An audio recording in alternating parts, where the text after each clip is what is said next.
तिरुपति बालाजी हिंदू तीर्थ के सबसे प्रसिद्ध धार्मिक स्थलों में से एक है, जो कि बद्रीनाथ महाराज भगवान विष्णु के अवतार श्री वेंकटेश्वर जी को समर्पित है और यह आंध्र प्रदेश के चित्तूर जिले के तिरुमाला पर्वत पर स्थित है।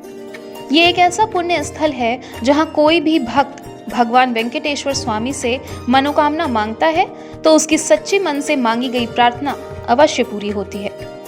इस तीर्थ के लिए तिरुपति सभी प्रमुख शहरों से जुड़ा हुआ है। चेन्नई और बेंगलुरु से रेल द्वारा सिर्फ 5 घंटे की दूरी पर है। इस मंदिर को लेकर कई रहस्य जुड़े हुए हैं। आज हम आपको इस वीडियो में कुछ ऐसी महत्वपूर्ण जानकारी देंगे जिसे भक्त अज्ञातवश तिरुपति के दर्शन करते समय कर बैठते हैं और उन्हें इस तीर्थ का फल प्राप्त नहीं होता है।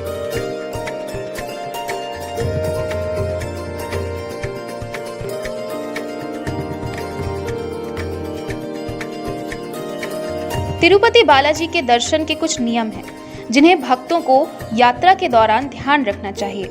दर्शन करने के पहले दर्शनार्थियों को तिरुमला पर्वत में ही मंदिर परिसर के पास स्थित पुष्पकरणी कुंड में स्नान करना होता है। फिर सबसे पहले श्री आदि बरास्वामी के दर्शन करना चाहिए।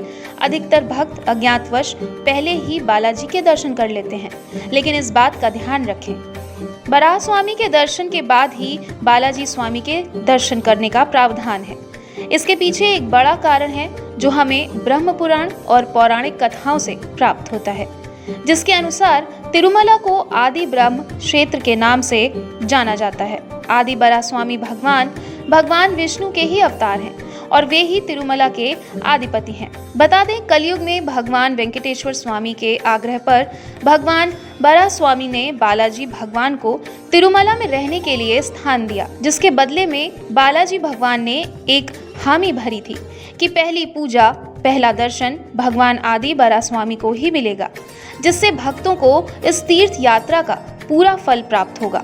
बालाजी दर्शन के बाद माता पद्मावती का दर्शन अनिवार्य माना गया है। इसके पीछे एक कथा है। एक बार महर्षि भृगु ने भगवान विष्णु को निद्रा में बैकुंठ धाम में अपने पैरों से मार दिया था। तब इससे माता लक्ष्मी को बहुत दुख हुआ था, क्योंकि ऋषि मुनि को श्राप देने के बजाय भगवान विष्णु उन्हें माफ कर देते हैं। जिसके बाद माता लक्ष्मी क्षीर सागर त्याग कर चली गई थी। उन्हें ढूंढते हुए भगवान विष्णु को पता चला कि माता लक्ष्मी पृथ्वी पर एक कन्या के रूप में अवतरित हुई हैं, जिनका नाम था पद्मावती। इसके बाद प्रभु स्वयं पृथ्वी में जन्म लेने का निर्णय लेते हैं, जो श्री वेंकटेश्वर महाराज के रूप में उनका जन्म होता है। तिरुपति बालाजी मंदिर से 5 किलोमीटर दूर तिरुचुनूर मार्ग पर भगवान वेंकटेश्वर की पत्नी महाशक्ति माता पद्मावती का भव्य मंदिर है। देवी पद्मावती को बहुत दयालु कहा जाता है। वह न सिर्फ अपने भक्तों को आसानी से क्षमा कर देती हैं, बल्कि उनकी हर मुराद भी पूरी करती हैं। इसलिए यहाँ के दर्शन के बाद ही बालाजी की ये यात्रा सफल मानी जाती है।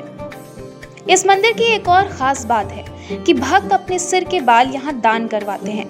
ऐसा कहा जाता है कि तिरुपति बालाजी में व्यक्ति अपने जितने बालों को दान करता है, भगवान उन्हें 10 गुना धन लौटाते हैं। साथ ही बालों को दान करने वाले पर माँ लक्ष्मी की भी बड़ी कृपा रहती है। बता दें, यहाँ बच्चों और पुरुषों के साथ साथ महिलाएं भी अपने बाल कटवाती हैं। मान्यता है कि बाल दान करने से यहाँ भक्त अपने पापों और बुराइयों को छोड़ जाता है। पौराणिक कथा के अनुसार प्राचीन काल में भगवान बालाजी की मूर्ति पर ढेरों चींटियों का एक पहाड़ बन गया था।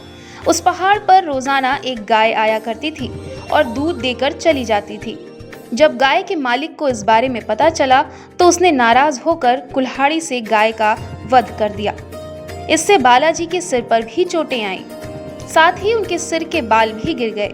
तब बालाजी भगवान की मां नीला देवी ने अपने बाल काटकर बालाजी के सिर पर रखे। इस तरह भगवान के सिर का जख्म बिल्कुल ठीक हो गया। खुश होकर भगवान ने उनसे कहा कि बाल शरीर की सुंदरता को बढ़ाते हैं और आपने मेरे लिए उनका त्याग कर दिया है। आज से जो भी मेरे लिए अपने बालों का त्याग करेगा, उनकी हर इच्छा पूरी होगी। तभी से भक्त अपने बालों को बालाजी मंदिर में दान करने लगे। आशा है इस वीडियो में हमने आपको जो कुछ भी जानकारी दी, इससे आपकी यात्रा सफल होगी। ऐसी ही रहस्यमयी जानकारी के लिए अपने फ़ोन में डाउनलोड करें एनी न्यूज़ ऐप।